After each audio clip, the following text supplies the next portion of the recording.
How's the consensus in Vienna? Are they stirred sufficiently to galvanize the oil market? They're stirred sufficiently to basically slightly extend what they had already decided to. And so the last time they really had any impetus to do anything was actually, of course, in the November meeting.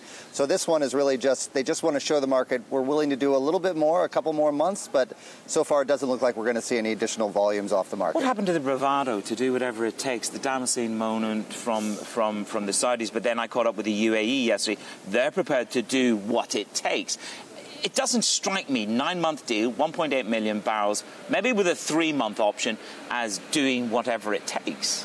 I think they are recognizing that they don't want to stir up this market too much and make a big sort of jump right now where that might end up stirring shale even more, where shale really comes back even faster than it already has. So it's a delicate balancing act where they want to be able to balance this market, but they don't need to balance it in just one day. They want to be able to make this a process that's sustainable. Because this is the risk, isn't it? By the way, give me the numbers in terms of everybody talks about shale. A, differentiate what shale is.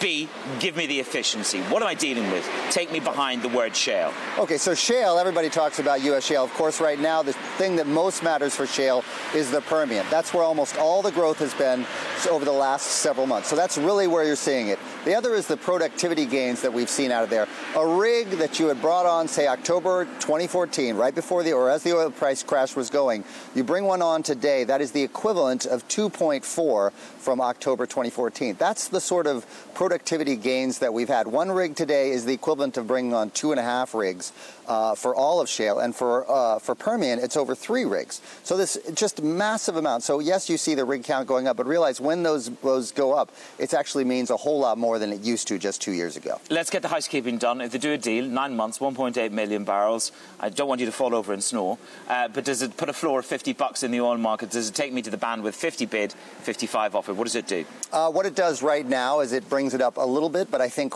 everybody in the market has this baked in. But longer term, and what we're going to be looking for over the next couple of months, is what does shale end up doing? Because this is not just an OPEC market anymore. It's also about shale. And so while this might look great today, in a couple of weeks when we get some additional data out of shale and demand, you might see it drip back down. You would say that whilst compliance has been good, 95%, few people took them a bit of time to get up the curve. Exports fail. They're just still exporting like Billio. That's the problem OPEC has. That's a huge problem. The problem with OPEC and the way it is structured is that the decision is always about production.